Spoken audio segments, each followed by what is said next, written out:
You built and led Facebook newsfeed. You shipped the Messenger app as its own app. You launched ChatGPT Enterprise. What's an important lesson you've learned about what it takes to succeed building something from idea to one to billions? You have to plan your chess moves out in advance. You have to really think before you act and build systems that are going to let you go sustainably faster. What's the most counterintuitive lesson you've learned? Sometimes your product actually doesn't matter. At Uber, I learned this because really the price and the ETA at Uber was the product. Looking at it from a holistic perspective, we humans consume the entirety of the product. It's not to say that you shouldn't fix the bug, but it doesn't have as much of an impact as something that is more important to people. What's one specific thing you think will change in a big way with AI that people don't think enough about? Education is going to change. My son, he was 9 at the time, built a custom GPT that you can type in any topic and it would give you a sentence that had every letter of the English alphabet. Isn't that mind-blowing? I can already see his brain rewiring. What's one thing you look for in people you hire? In 6 months, if I'm telling you what to do, I've hired the wrong person. It helps me and the person operate on a different level where the goal is not, did you hit this OKR? The meta goal becomes, are we calibrating enough? Are we actually getting to a spot where in 6 months, you're the one telling me what needs to be done? What's something you've learned about what it takes to be a great product person? I think there are 5 different types of product managers. Number 1 is... Today, my guest is Peter Deng. Peter is maybe the most under-the-radar, impactful product leader that you have never heard of. I often say that the best product people are not the people on Twitter and LinkedIn sharing advice, but the people who don't have time to do that because they are too busy doing the work. Peter is the epitome of this. He was VP of Product at OpenAI, where he oversaw product design and engineering for ChatGPT and helped ship ChatGPT Enterprise, voice, memory, desktop, custom GPTs, and more. He also oversaw and built their first growth team. He was the first head of product at Instagram, where he worked closely with Mike and Kevin and oversaw all product development, including on content sharing, ads, growth, even helped build out their design and user research functions. He was also head of the Rider product team at Uber, where he oversaw everything in the Rider app, including big improvements to pickups and drop-offs in Uber Pool and airports. He also helped the team launch new products, including Uber Reserve, which is now approaching a $5 billion a year business. He also spent nearly 10 years at Facebook as their 4th ever product manager, where he built and led the team behind the current newsfeed product, the standalone Messenger app, also photos and groups and homepage and profiles. He was also chief product officer at Airtable, where he helped the company systemize how they built products and transition to enterprise. He also led product management at Oculus. These days, he is general partner at Felicis, where he's able to bring everything he's learned to more founders as an investor. He has never done a podcast before or shared any of these lessons or stories publicly, so you are in for a real treat. A huge thank you to Eric Antonow, Nick Turley, Lauren Motamedi, Joanne Jang, and Sandeep Jain for contributing questions and topics to this conversation. If you enjoy this podcast, don't forget to subscribe and follow it in your favorite podcasting app or YouTube. Also, if you become an annual subscriber of my newsletter, you get a year free of a bunch of amazing products, including Bolt, Linear, Superhuman, Notion, Perplexity, and Granola. Check it out at lennysnewsletter.com and click bundle. With that, I bring you Peter Deng. Many of you are building AI products, which is why I'm very excited to chat with Brandon Fu, founder and CEO of Paragon. Hey, Brandon. Hey, Lenny. Thanks for having me. So integrations have become a big deal for AI products. Why is that? Integrations are mission critical for AI for 2 reasons. First, AI products need context from their customers' business data, such as Google Drive files, Slack messages, or CRM records. Second, for AI products to automate work on behalf of users, AI agents need to be able to take action across these different third-party tools. So where does Paragon fit into all this? Well, these integrations are a pain to build, and that's why Paragon provides an embedded platform that enables engineers to ship these product integrations in just days instead of months, across every use case, from RAG data ingestion to agentic actions. And I know from firsthand experience that maintenance is even harder than just building it for the first time. Exactly. We believe product teams should focus engineering efforts on competitive advantages, not integrations. That's why companies like U.com, AI21, and hundreds of others use Paragon to accelerate their integration strategy. If you want to avoid wasting months of engineering on integrations that your customers need, check out Paragon at useparagon.com/Lenny. This episode is brought to you by Pragmatic Institute, the trusted leader in product expertise. Pragmatic Institute helps product professionals turn ideas into impact through proven courses, workshops, and certifications designed for real-world success. For over 30 years, they've trained more than 250,000 product leaders. at companies like Google, Microsoft, and Salesforce, equipping them with practical strategies to build and scale market-winning products. Pragmatic's full-time instructors each bring over 25 years of hands-on leadership experience, teaching strategies proven to deliver real-world results. And it's not just about what you learn, it's also about who you learn it with. Completing a course connects you to an active community of over 40,000 product professionals. You'll engage in meaningful conversations, collaborate with peers and mentors, and gain direct instructor access to refine your strategies and stay ahead of trends. Get 20% off with code Lenny20 at pragmaticinstitute.com/Lenny. Peter, thank you so much for being here and welcome to the podcast. Thank you. I'm so thrilled to be here. Really honored. Looking forward to having a great time here. As we were preparing for this conversation, we were jamming on what we should focus on. There's so much that we're going to talk about. But something that you said was really interesting, and I'm really excited to start with this, which is that you've always felt that you haven't been able to say all the things you really think and feel because you've been within corporations, PR people, keeping you on message. And this is the first time that you feel free to share. First time. Okay. So first of all, just how does that feel? Second of all, tell us something that you've been wanting to share that you can finally talk about. Well, it feels really good. So let me ask, I love it that you're starting with a spicy question here. And let me share some more context behind it. Yeah.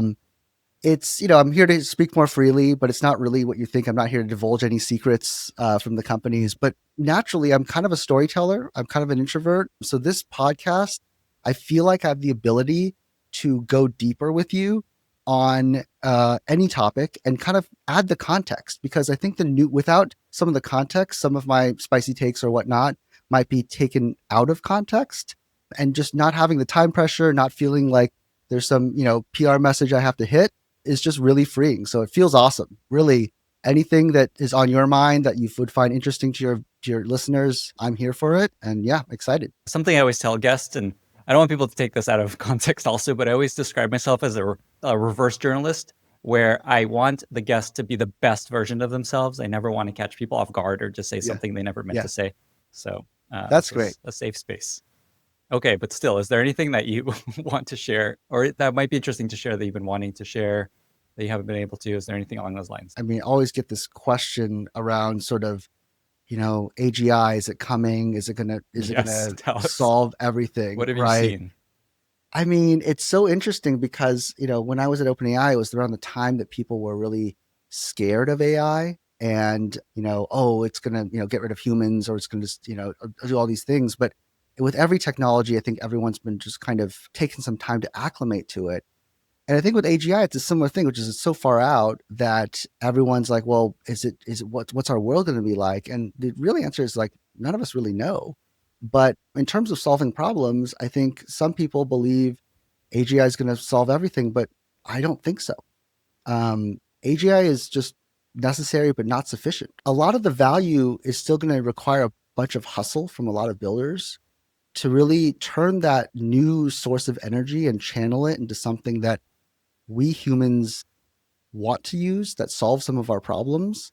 And that hustle is going to be required. That elbow grease is going to be required to really make AGI something useful. Your point is that people think AGI hits, all of a sudden all jobs are gone, AGI is doing everything. Because I think this is a optimistic message that things will be okay if AGI, basically AGI being, and I'm curious if you have a clearer definition, but AGI being, AI being just basically as smart as humans. Look, I won't generally claim to be an expert on this at all. But I think that with every technology that's come out, we've been able to harness it, and it takes a lot of harnessing. I think I'm going to use that word very deliberately, right? I'll use something really basic. What seems obvious today is that, there was a time when databases were all the rage. It's like, oh my goodness, you can store a bunch of data and you can query it really quickly, and like, imagine all the possibilities. And I think that a lot of amazing entrepreneurs and builders, built some really great products on top of databases, right? In fact, that's kind of the basis of all the stuff that we're seeing today. And it seems so obvious today, but I don't know, maybe in 10 years, 15 years, when we look back, it's like, of course it made sense that we have this super intelligent, thinking machine, but it requires product builders to be able to go in there and say, how do we channel this energy to make it something that we as humans love to use and want to use? I love the optimism around this. It's just like things will not go crazy once computers are as generally intelligent as humans.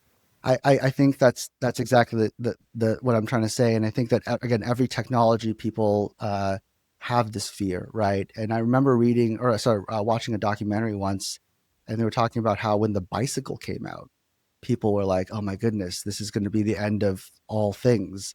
And it The sounds bicycle. silly today, right? Because you're like, bicycles, really? But then if you put yourself in the context and the mindset of a previous generation, which the next generation will be looking back at this podcast in that previous generation, I think that again, I think optimistically things are going to be okay. We're going to adapt.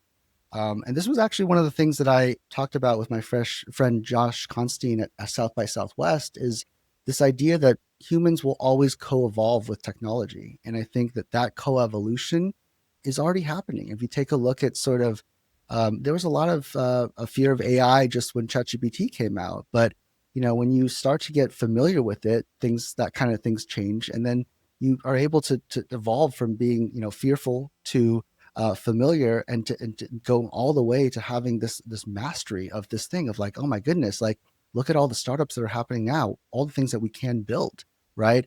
And just over 18 months, I would say we look back and there's been an attitude shift, right? And so I guess part of my optimism comes from, if you look back 18 months and you look forward 18 months, like might it be the same thing for something that we're chasing now? Let me follow this AI thread a little bit more, and then we can move on to other things. I feel like every Sure. conversation, there's like a time to AI conversation, and then it's like, okay, look, there's other things that also matter. So let me ask you the question: what's one specific thing you think will change in a big way with AI that people don't think enough about? I think education is going to change in a big way. And I think a lot about this because I'm involved in my kids' school quite a bit. And that's something I've done after I left OpenAI. And what's fascinating to me is that, watching my son, who got to, dog food a bunch of the OpenAI stuff before it was public. I think that was, I think I can safely say that. That seems okay. And when he was playing with, like, ChatGPT and some of the latest models, and he was 9 at the time. I can already see his brain rewiring, right? He was starting to ask questions, and he never heard the word prompt before, but his, like, just, this is how awesome the human mind is. Because he was exposed to this technology at an early age, some things just are unlocked. And I think that you're able to think differently. And I'll give you a specific example of what I mean here. He goes to Python class, right? And he's coding. Now, I don't actually think he's going to have to code when he grows up. I think that's going to be a solved problem. But it's a very, very valuable skill, because I think learning to program is learning how to think in a structured way, right? In a very semantic way, a systematic way. And he was prompting ChatGPT with some really crazy things that I never even thought of. And one of the things was, "Hey, ChatGPT, can you give me a sentence that has every letter in the alphabet along the theme of oceans or along the theme of space?" And the reason this kind of blew my mind is because in traditional programming, you couldn't write that program.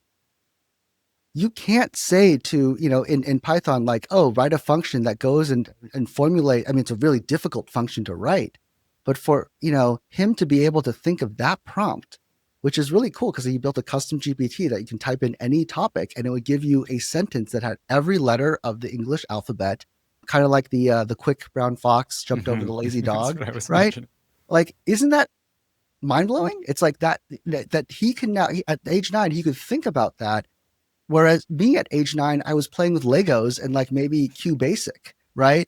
And so this idea of how young humans' brains will evolve because of this new tool we have is going to change the way I think we're going to do education, right? And I'll be very honest, I'm not an expert in education, but I just thought a lot about it. And one thing I think it's going to be really important in the future is being able to figure out how to ask the right questions.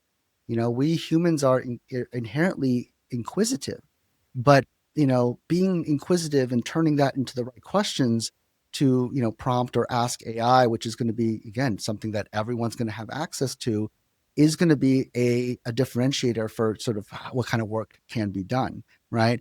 And the analogy I'll draw is when the calculator was invented, people didn't stop doing math, right? They just did higher level math, and it frees the mind up to do other things and think more at a higher level of abstraction. And I think we got to prepare our kids on thinking about, well, how do you think at a higher level of abstraction? And this has happened before, right? I think Google has made memory kind of obsolete. Like, you don't have to memorize facts anymore. You can just Google it, right? And the next phase will be something around, well, code will just appear if you summon it. So what are the things that, people will think about and the skills we have to develop that are at the next level of abstraction, right? That tap into our creativity, that tap into our curiosity. That's going to be really interesting. So I think education is going to change dramatically, just like how progressive education in the past switched from memorization of like multiplication tables into something that's a little bit more, kind of higher level thinking. And I think that's gonna be one of those big areas. This makes me think about an NPR story I was just listening to where they were following professors using ChatGPT to create their curriculum. There's a lot of talk of students using ChatGPT, cheating, having ChatGPT write their essays, but teachers are using ChatGPT in a big way. And then students are rating professors badly because they notice they're using ChatGPT for their curriculum. So it's kind of this like arms race. Well, but it's also interesting because then that goes further to show further that, like, the whole system has to change, right? Because again, I still believe that human brains are inherently inquisitive and that we still need development in some way, but how that's going to develop, I'm fascinated to watch how that plays out. I want to get back to product, but first of all, I know something that you think a lot about along these lines. This came up in many conversations I had with folks that you worked with, is your emphasis on the power and importance of language, being really good at thinking about the words you use, both in writing and speaking. Just talk about how you think about that, just the importance and power of language as a leader. I remember taking this class that really stuck with me in college. It was called Language and Thought, and it was taught by Herbert Clark. And he had this thesis that kind of blew my mind, which is that, language actually affects the way you think. That's one of the parts of the thesis. And once I heard that and read that in his book and listened to the lecture, I couldn't stop thinking about that because it just rang so true, right? I grew up speaking Chinese, and I think that there's a lot of things of just the Chinese language that, I feel like I noticed I thought differently when I learned English, right? And there were some studies around this too. I think that there's, I think I'm not sure exactly if this is true. I have to go check up on this, but I think in Russian there are two different words for like a blue. There's like a greenish blue and a bright blue or something. I speak Russian, and but it's like I moved to the U.S. when I was 6, and so my Russian's not great. So I'm trying to think of this as you say it, but keep going. Well, I mean, so then this is great. So I need to get a way to validate this. But, from what I remember, because there were these two different words for this different shades of blue, Russian speakers who then learned English had an easier time distinguishing between these two shades of blue and a faster time doing so than people who had just grown up speaking English. So I read some studies on that. And then also there's some other languages that don't actually have a word for blue, I think. And then that's actually really hard for them to distinguish over time. So that really stuck with me. And I think that it's kind of rings true. So when how I put it in practice is that when I make slide decks, I gave a presentation to a class a couple weeks ago, and there were probably a total of 20 words on the entire slide deck. And I spent hours obsessing over them because I really wanted to make sure I captured the right essence of what I was trying to say. And I think that crafting is really important when you're working in product, because if you're sitting down and you're writing a vision doc or you're writing a PRD, and if you don't pay attention to the words you use and you're not intentional about it, those have downstream effects. Like, people might misinterpret things, the connotations may not actually come through. And so I really am very careful about it, because I think that there's a multiplicative effect and a downstream effect for using the wrong word. And I really believe in that kind of language affecting thought thesis. which is why I've just really, really paid attention to that. Mm. Yeah. And I feel like AI can help you with that too. Yes, We had exactly. an Oh, episode. actually, Yeah. speaking of AI, actually, that's a really interesting point. Mm. I think it's really interesting and kind of poetic that and fitting that the breakthrough in artificial intelligence came from large language models, right? Like it's interesting to me because, there's with every word and every sentence, so much of the knowledge is encapsulated and shaped. And when ChatGPT does something really interesting, I tell people it's oftentimes just writing Python code and interpreting it. And Python is a language, yet again, right? So I think that there's something really interesting where like the condensation of human thought in language is related to the LLMs and the advancements in area that we have today. I think it was Ilya on Dwarkesh's podcast where he was talking about how you may think LLMs are just like, oh, it's just predicting the next word. What's the big deal? But in order to do that, it has to understand the universe and Yes. everything in the world that has ever happened and existed and everything anyone's ever written to Yeah. predict the next word. Yeah. Love it. Yeah. Okay. So let me zoom out a little bit and shift a little bit to just product in general. Sure. You've worked at and built some of those iconic products in history. You worked at OpenAI, Facebook, Uber, had a product at Instagram. So let me just ask you this question and see where this goes. What's the most counterintuitive lesson you've learned about building products or leading teams that goes against common wisdom? I think one thing that it's a really hard lesson that I learned at Uber, which is sometimes your product actually doesn't matter. And by product, I mean kind of the pixels you put on the screen or things that you build in your mobile app. And at Uber, I learned this because it pains me to say this, but really like the price and the ETA at Uber was the product. And I think a lot of times, people at tech companies think of the product as just this digital manifestation, but looking at it from a holistic perspective, we humans consume the entirety of the product. And I think that was one of the things that I learned, the lessons that I learned that was like really kind of hard hitting, right? That sometimes the pixels don't matter as much as you think, right? And you fix a certain bug.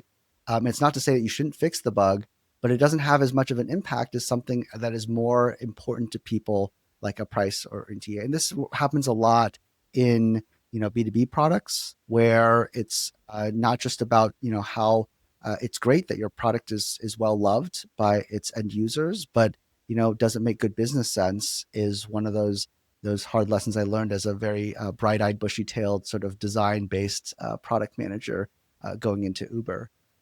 I think the other insight that I had, or rather, other thought I had the other day was just the idea that like so many of the tech companies today, this is kind of counterintuitive.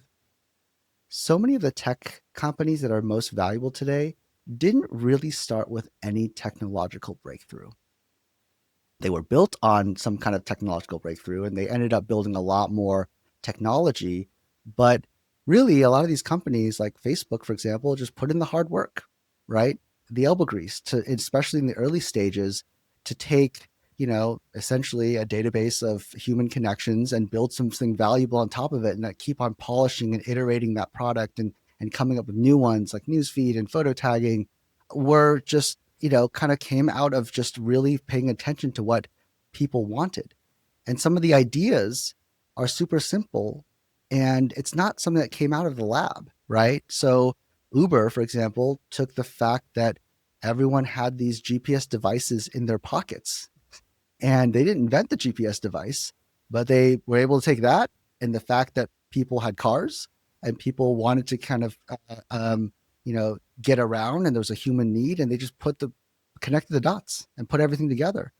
And eventually built a ton of tech to predict the right marketplace and pricing, et cetera. But largely, like that's a very valuable tech company, but it's largely an operations company. And I want to give a huge shout out to my colleagues there who run, kind of Uber Eats and Uber rides from a operations perspective, because truly, like that was one of the biggest kind of business model hacks that I've seen, right? And so I think that's Silicon Valley, it gets lost a lot. It's like, oh, this is a new tech company. oftentimes some of the most valuable ones are just the ones that are just building what people need on top of existing tech. There's so much to say here. I love it. And this is coming from someone that led the Uber Rider product team and worked at Facebook and head of product Instagram. It's like, it means a lot coming from someone like you, not someone, that's like not in product especially. Yeah, I mean, I'm just to go further on the Instagram part, like it's the idea was super simple. It was showing photos and visual sharing, but the craft that Mike and Kevin had in putting in the hard work to get the product just right, that's what made it really take off, right? That's a great example. I'd forgotten about Instagram, but how could I? But it wasn't anything that any other company couldn't have done, but it was that product taste that Kevin and Mike had, and the conviction that there's a certain sort of vibe, if you will, that people wanted, and building that and iterating. I mean, and look at it now. It's a core part of our lives. Visual sharing, they really solved it. Yeah, I just had Mike Krieger on the podcast. So it's interesting. There's two tensions here. One is just like the product doesn't matter in a lot of really successful companies. It's secondary to the cars, the drivers, the GPS and the phone. And then on the other hand, there doesn't need to be a technological breakthrough to build a huge business. It's almost like if there's no technological breakthrough, then the product matters. Like Facebook is an example. Basically, it's like a database of connections, but what allowed them to break through. And there's classically competitors at the time was the experience was a lot better. And then maybe on the flip side, if the experience doesn't matter, then it's the breakthroughs on the operations and other. Does that resonate? Is that kind of what you're saying? It does resonate. I think both have to be true, but also I would say that like even if you did found a company that has a huge technological breakthrough, very shortly, I think that kind of the product experience will start mattering, right? Because how long does that technological advantage last, right? Before humans wisen up to be like, well, this is not the product I want to use. I want to use it a little bit differently, and this is more ergonomic for me, etc. So I think that's what you said is a beautiful summary. I also think that a point in time in a company's history will also determine what is going to be more important. This is all especially interesting for companies building on top of LLMs and AI infrastructure, where you're essentially saying you don't need to have some kind of technological breakthrough to build something valuable if you can create a really special, unique experience that unlocks the potential of this super intelligence. Yeah, I think that's right. And I have some more thoughts on just sort of the companies that are building on top of LLMs that are just, that's a slightly different thing, I would say. I think that for them, having the right data and the right data flywheels is so important. Like proprietary data, especially. Exactly. Yeah. And the flywheel part is just, you can start with proprietary data, but the flywheel is really just sort of how do you continue to maintain that and generate that. And the second thing is, again, it's the workflow. So it's the ergonomics of how does it actually integrate into people's lives. And that is going to be more and more important. Let's actually spend more time there because a lot of people are thinking about this. Feels like everybody's trying to start a company these days with AI enabling so much more. And so I think a lot of people are just curious, where should they spend time? And so I think this is actually really interesting. So what I'm hearing here is two things to think about to create any kind of moat defensibility against, say, foundational models coming to eat your lunch or in other companies. What sort of data can you acquire that is proprietary and create a flywheel to generate more of that data? And then the other piece is how do you fit into a very specific, like basically vertical that you understand really well that fits into their existing workflow. Is that roughly right? Well, this is something we can unpack for a long time, right? Yeah. Because with any product that you want to build, there's going to be incumbents that have distribution advantages. But I do have this thesis that there are certain products that will be able to break through those advantages of the distribution of the other companies. But you have to kind of overcome a pretty high bar of your product has to be so much better, right? I think that's one thing. But yeah, I think the data flywheel thing is really interesting because the models will get really good at whatever data you show it. And that's one of the things that people just think that AI is such a magic wand, but no, it's like if it's been trained on the right data, it's going to do the thing that it's been trained on. It's very malleable. So being very mindful of the data that you have access to start your flywheel going and what you can do to keep on going with that flywheel is going to be a critical thing for anyone who's starting a company today. So let's make that even more specific. When you talk about this, I think about this. The CEO of Windsurf was on the podcast, and he talked a lot about how they have all this really unique data about which recommendations of code snippets people accept and reject, and they actually launched their own model, I think, based on that. Is that an example? Any other examples to make this feel That's real? a perfect example. There's some companies I've invested in that aren't public yet that have their own sort of take on that, which is really interesting to be able to take sort of whatever activity is in their product to get smarter at the thing that they are doing. Again, which is why I think the data flywheel and the workflow goes so hand in hand together, right? Because if you are solving something actually valuable for businesses, for people, and there's a lot of that attention that's being paid to it, a lot of work is being done through it, you're going to have that edge. And, this is where I see, again, startups in very different markets who have this insight, who understand this very deeply and are not just trying to zero shot everything and be like, no, like this is how we're going to build it to make the product genuinely useful so that it can get genuinely more useful over time. And that is going to be amazing because, as a consumer of any of these products, we're going to benefit. What I'm hearing here is also, if you don't have proprietary data or unique data, you can still have a chance by building this flywheel where you collect that data through your usage. For example, Windsurf, they all built on Claude 3.5, and then now they have all this unique data, and now they're launching their models. Right. Yeah, that's exactly right. And this goes back to sort of something I might have mentioned briefly, but you got to have grit when you're building anything, right? You got to be able to like have that vision, have that clear direction, and be able to really go chase that. I think that's really important. And to make your example of distribution being overcomable, a great example I think a lot about, and we had the CPO, a CPO. It turns out there's many CPOs at Microsoft. I didn't realize how many CPOs they had.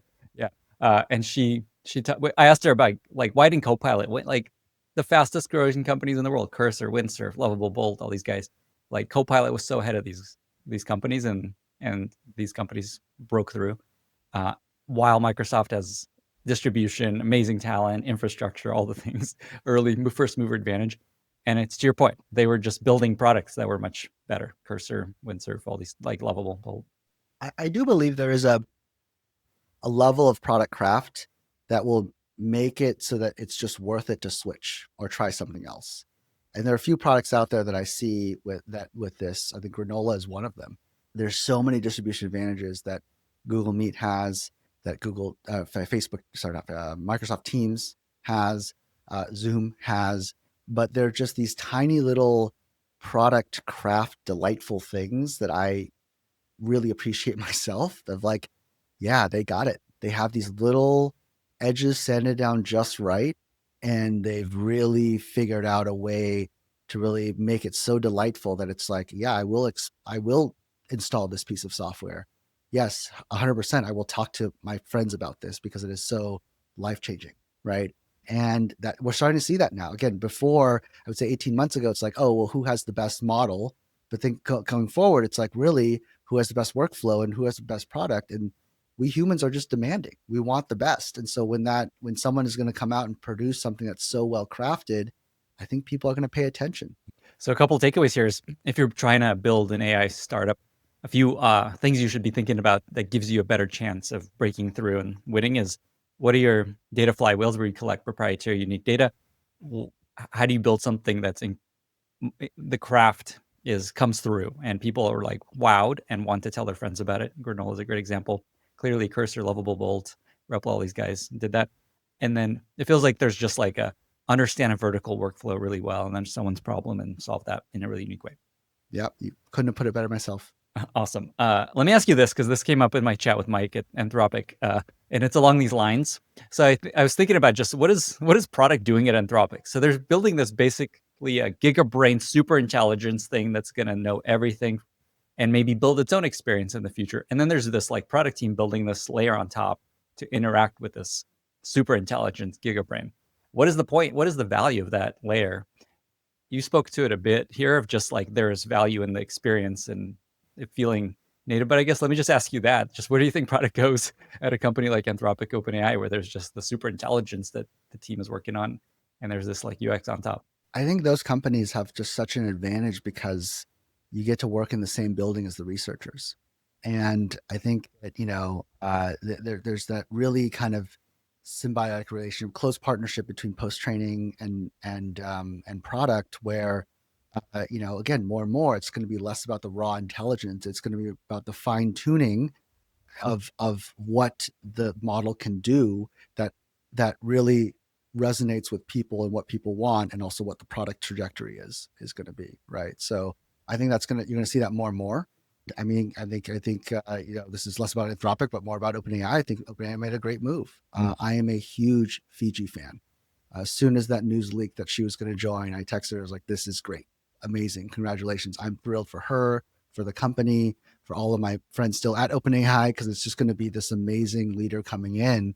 I'm also thrilled as a consumer because some great products are going to come out.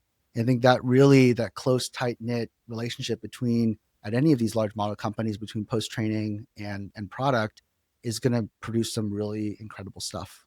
First of all, Mike actually said very similar things, that the Oh, more I did not. I promise you, I did not watch that it podcast. hasn't even come Actually, out yet, so okay, well I then, believe you.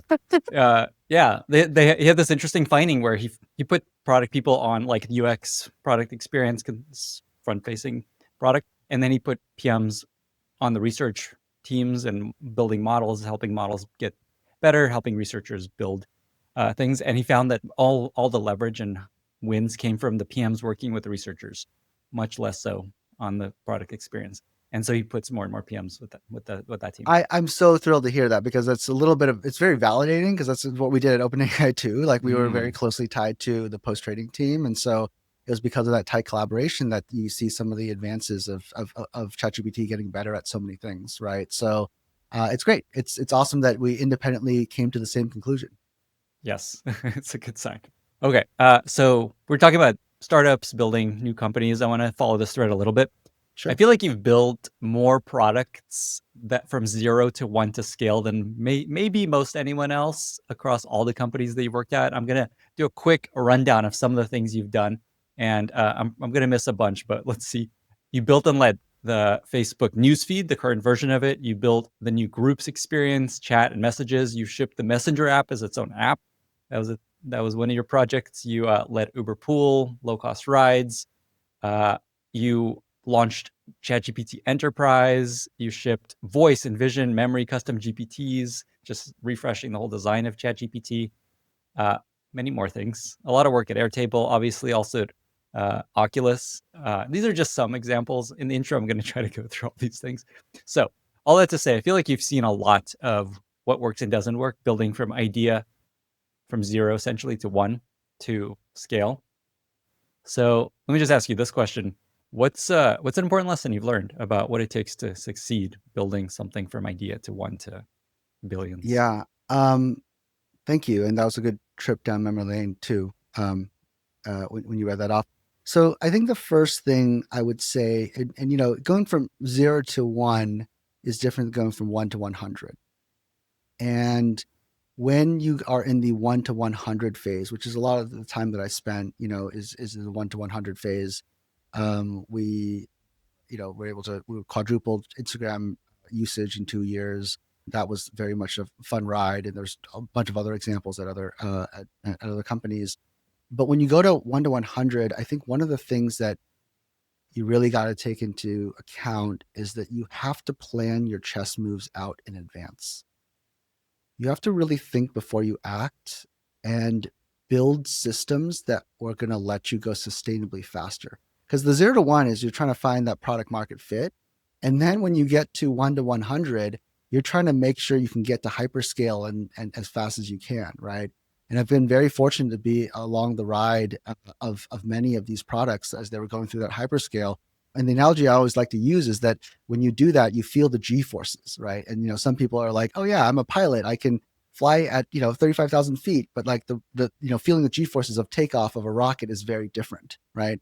And one thing that I've learned there, doing that a few times, is you got to build the systems that help you move sustainably faster, right? And sometimes you have to go slow to go fast. And here's an example. So in building the newsfeed, the current version that we have today, it really hasn't changed much from the time that we built it. I don't even know, it was like 12 years ago or something.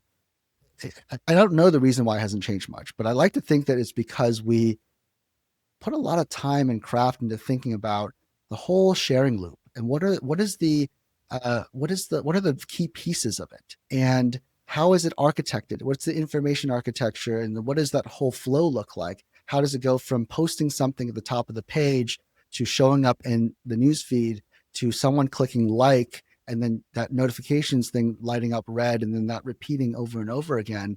And I like to think that newsfeed has stood the test of time, the current version of it, because we thought very carefully about how people wanted to interact and how people wanted to consume information, and also that whole loop. And so when that happens, then I think things are built to last, right? And I think this is the case at a lot of different companies. So when I was at Uber, we had a bit of a spaghetti string code situation on the Rider app, but taking a step back and re-architecting things of like, what are the core components and how do you actually make it so that the product selector can scale around the world? And here's a little known fact, like, talk about grit and elbow grease. Like, Uber is not just as simple as like finding a ride. If you've ever been to another country, like in India, sometimes there are no street signs. So you have to like pick up in front of this, mini mart or whatever it might be. So there's a whole team that worked on pickup and drop offs. This was a large effort, and it sounds so boring, but it was so critical to Uber being able to scale, because pickup and drop offs team thought about, well, how do you do it for venues? And that venues and finding that right abstraction means that you can have a scalable way to do pickups at airports and configure different venues. And those systems, when you take the time to build them in the 1 to 100 phase, help you speed up massively. And that's how you get 4x users in 2 years. Or on Messenger, we put a lot of thought into the infrastructure around push notifications, et cetera. We grew that product from 0 to 4.7 billion messages sent per day in about 2.5 years. And I think it really requires that forethought in building the right systems. Let me follow that thread real quickly, because that's really interesting. So essentially what you're saying is, once there's like a phase of once you find product market fit, and I want to actually ask you this, before you start planning, when you're starting to scale, going from 1 to 100, your advice here is basically don't move fast and break things. Don't ship MVPs. This is the time to really think many chess moves ahead about what you're going to need to get this to, say, 1 billion users. Yeah, it's building the systems, and then that systems thinking will carry you really far. Or at least that's been my experience, and hopefully you find the same way. But your mileage may vary. But yeah, that's exactly right. What's your guidance on just like when to do that? Because you can't, you build something, okay, well, it's working. There's also this just like, okay, let's just keep it going. Let's scale it as far as we can. In your experience, is it just like, what's the guidance on when to really step back and really think years and years ahead? Great question. I'll say the first thing I'll say is that it's not a binary switch. It's actually a ramp rate. And so when I've led teams, I've always believed strongly in this portfolio approach, right? And so, famously, Google had the 70-20-10 portfolio approach. That may be the right thing for a more mature company. Maybe it's 50-50 if you're a startup, right? But you have to think about this in a non-binary way, and in a way that's about scaling up, and when do you need to put more resources behind that. So every startup is going to be different, right? Every product that you're launching is going to be different. And then thinking about your portfolio approach and how much you allocate your time, that would be my advice. And it's it's really dependent on the stage that you're in. I think that actually is a nice dovetail to my second thing, if I may, which is, when you're going from that stage of maybe 1 to 5 or 1 to 10, so not just fully 1 to 100. One thing I found to be very helpful is to measure everything. And this sounds, again, very simple, but just like how you wouldn't fly a plane without instruments, like why would you run your product without understanding the instrumentation and how it's doing, right? And so one of the things I did in pretty much all the teams that I led, whether it was Instagram, Uber, Airtable, was all about, and ChatGPT too, one of the first things I did was always to build a growth team. And building a growth team is really interesting because it actually is a simple razor. It's a simple thing to think about. It's like, I'm going to build a growth team, but then you're going to uncover a lot of things, right? You're going to uncover how much stuff you have not yet logged and how non-rigorous you've been looking at your entire product. And it's so funny because I've seen this movie so many times, the same movie so many times at every one of these companies, where I remember walking into Instagram and I think asking Kevin Max, like, so how many users do we have? It's like, well, we don't really know. And so it's like, well, there are a lot and we don't really know. And so when you build a growth team and you hire the right growth leader, I've had the pleasure of working with George Lee at Instagram, some early growth folks at Facebook, Andrew Chen at Uber, Airtable. I had the privilege of working with Lauren, who is currently now leading growth at Notion. So I've been very fortunate to work with some really amazing people on my team. And when you hire the right person, they start asking all the right questions, because when the archetype of person who is a growth PM will be like, well, wait, why is this happening? And let's get the data on X, Y, and Z thing. And that's when you realize you don't have X, Y, and Z thing logged. And after you have X, Y, and Z thing logged, you look at the data, you're like, wait, well, why is that happening? And then you're forcing yourself to go deeper into the analysis of doing some analysis of like, well, what's correlated with what? And what are some hypotheses?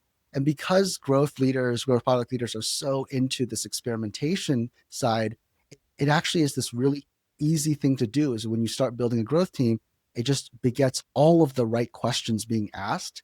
And then it starts, kind of turning into all the right behaviors of taking something you've been building, which seems like it's working, into a more rigorous system. So that's like the 1 to 10 phase, I would say, that really sets you up for the 10 to 100. What I like about this growth team advice is that a lot of people think of a time to hire a growth team we need to drive growth. What you're saying is there's a lot of second order benefits, which is they help you figure out what the hell's going on and inform a lot of other things that are happening. People just actually understanding how things are going. And totally. And I think that the reason why growth team is the advice I would go with, rather than to build an analytics team, is because if you build an analytics team or a data science team, it's possible that no one's going to listen to them, right? It's like, oh, I have these insights. It's like, well, no one really cares. But if you hire a growth leader, they are now tied to outcomes of driving growth. So they're going to be the ones who are listening and asking, more questions, and really partnering with that data science team to make your entire product and business more rigorous. And that just changes the DNA of your entire team. I want to talk about hiring, but is there anything else along these lines that you want to share of building new products, scaling products? I guess the last thing I would say is like, I want to make sure that, sometimes in the pursuit of numbers, product folks lose sight of the importance of taste and craft. So maybe this is actually the dovetail into kind of building teams, but like, you got to have the counterbalances, right? And it's really important to give two people on your team different charges. One is like, go grow the product. And the other one is, wait, maintain that design, that beautiful aesthetic, the craft that your product is known for. And that tension is extremely healthy, right? And so I've seen this at Facebook. I've seen this at Instagram. I helped create this at Instagram, this kind of healthy tension. Airtable, same thing, but just having ChatGPT, same exact thing. You have to have that push and pull on both sides to really stretch the gamut. That begs the question, how do you actually do that? A lot, you could talk about it. You could be like, okay, we need to make sure the experience is awesome, but also grow this number. Here's your goal. How do you operationalize that? Is it like a performance review attribute thing? Is it culture or something else? As a leader, you have to set up your team the right way. You have to really think about your team as a product and what are the various pieces you need to really stretch the gamut of what you're thinking about. And the teams that I've helped build are the most successful ones are a team of Avengers that are just like very different, have very different superpowers, but together you as the leader are the one who's helping adjudicate any differences or any disagreements. But you're getting the best outcome when everyone's pulling and obsessing over a different thing, right? And that's important. It's important to create a balance and really kind of increase the space that you're looking at and create those healthy debates. And I think a lot of people overlook that. I think some people think of, people on a team as like warm bodies to do a job. But my philosophy has always been to think about, well, what does the company need to be successful? And who's the best person who spikes at that one thing? And how do I make sure that we get that person? And how do we make sure we get the other person and the other person? It's almost like you're playing an RPG where everyone has different sliders, and you have to create this super team where everyone actually spikes in different ways. And that is something that I've had a lot of success with in terms of when you create that environment and you create that vibe, you're going to get a lot of mileage out of that team. That is a really interesting answer. It's not one I've heard before. Essentially, it's not like create the right incentives. It's hire people that naturally want us see the world in a certain way. And that creates a balance and tension, a healthy tension between, say, a PM and a designer and an engineer. That is really interesting because that feels a lot more sustainable than like, here's your goal. Okay, but also when your goal is make sure the experience is great and people support tickets are down. It's just like naturally they need to want this to happen. Totally. And actually, there was I have a sort of a framework around, like, I think there are 5 different types of product managers that has kind of held true. So this is a framework that just came out of a random jam at Uber when I was talking to some of my colleagues there. And we formulated this in terms of helping with hiring practices. Everywhere I've gone, I've also been like best friends with the recruiters because honestly, my whole thing is like, got to build the right team. So we have to really partner very deeply. And at Uber, we developed this 5 archetypes of a PM. And I've, to this day, I still think it's like actually exactly true. And it still holds true to this day. But is that interesting? You want me to kind of go into Absolutely. I'm so excited to hear what these are. These are the 5 that I've found to be most enduring and actually the most like kind of different, right? And when you talk about, I love the way you put this, Lenny, which is when you hire the right people and like how they're naturally motivated by different things, right? And so these are the 5 that we came up with. Number 1 is the consumer PM.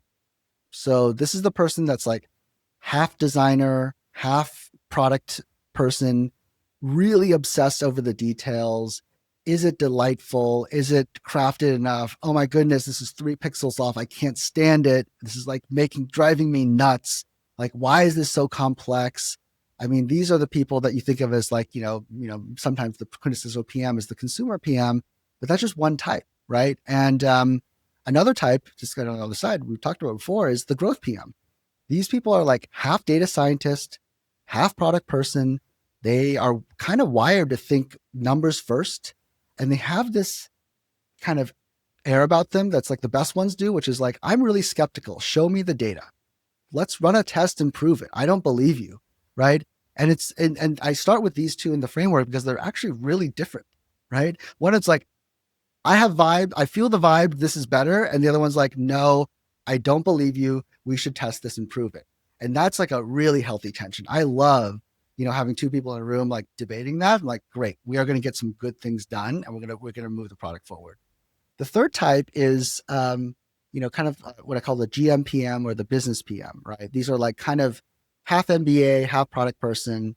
These are folks that are kind of naturally wired to start with the business model and think about what are the margins? Like, what are the opportunities? Where's the value being created? And we had a lot of these at Uber, and they were the marketplace PMs. And they're just like, I loved working with them because their minds just work differently. They just thought about problems from like, well, what is the incentive here, right? And this is a fascinating type of mind to work with. Another one I found, it's actually more nuanced than you think. It's like, there's a certain sort of archetype that I call the platform PM, which is someone who's like really deeply wired to kind of build tools for other people. And at Uber, we had like internal platforms for like messaging or for, building internal tools. And oftentimes these folks are overlooked, but it's like actually a really deep wiring because these are the people that are going to build the systems that are going to make you go faster, right? And that's what they love doing. And the last one, I would say, I used to call it an algorithms PM, but now in the world of AI, I'm going to rename this to research PM. And these are like half researcher, half engineer, half product person. And these minds are amazing. So like basically they think, traditional Google search algorithm PM, right? But nowadays it's like, who are the people who really have that product taste, but deeply understand the tech and the way the models are trained to go and affect that and build the most amazing product. So those are the 5. I still think to this day, these hold true.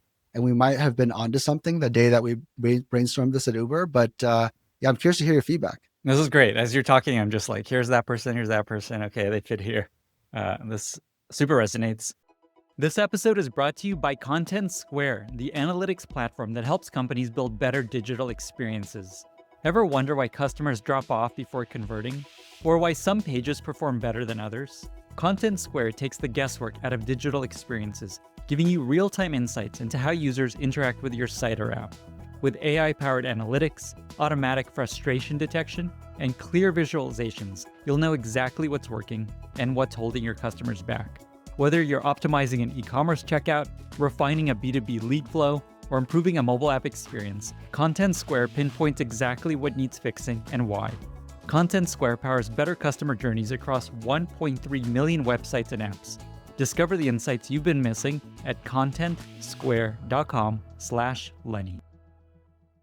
So just to summarize, there's consumer PMs, growth PMs, business/GM PMs, platform PMs, and sort of research PMs. A lot of people call them AI PMs now. I feel like that's the term that's really popular. We have to evolve with the times. Yeah. But also the other part of the framework I find kind of interesting is that everyone's like has a primary one and a secondary one. It's kind of like one of those like personality tests, right? And maybe we kind of did this just because it was hard to pigeonhole people. And I myself don't think I was pigeonholable. But I do think that people like, kind of lead with one type of thinking and then also have the secondary thing that keeps them in balance. And so if you believe that and you apply it to your team, I'm curious to hear, from your listeners, like sort of if this does resonate or not. And, maybe this framework will help you realize that you're missing someone that you should be not missing. What was your archetype when you were PM? This is, and that's the other thing with personality types is the ones you hear, you're like, this is me. I own this, right? There's no doubt about it. I am a consumer PM and also a growth PM. That's my primarily consumer. I can't, this is what I told you about, the other products I've loved. I can see the details that people put into it. And I so appreciate that. But at the end of the day, it's like, you got to measure things, right? So that's what I am. But, again, everyone's different. I love your point about how a lot of people think of PM, like they hear that first example, like, oh, I guess that's what I need to be, because that's what everyone talks about when they're amazing product managers. But you're saying there's many other ways to be a successful PM. We did a personality test at Airbnb when I was there. And one of the biggest takeaways was it's like this color test and you get a color, green or yellow or red. And like the team was all over the spectrum. And it was a really good reminder, just you can be a different type of person and still be really successful in this role of PM. And it's probably because of these different archetypes and different needs and roles of PMs. Like there's this word product manager, but there's many things that PMs do. And also as an investor now, it's really important to see the fit of the founder to the market. Because if you put a consumer PM into like a really, boring regulated industry, they're probably going to get frustrated and they're probably not going to see it through. Whereas like there's people that you look at, the pitch and you're like, wow, you are really passionate about this problem and you really care about building tools for others. And this is exactly, this is the Twilio PM or, whatever it might be.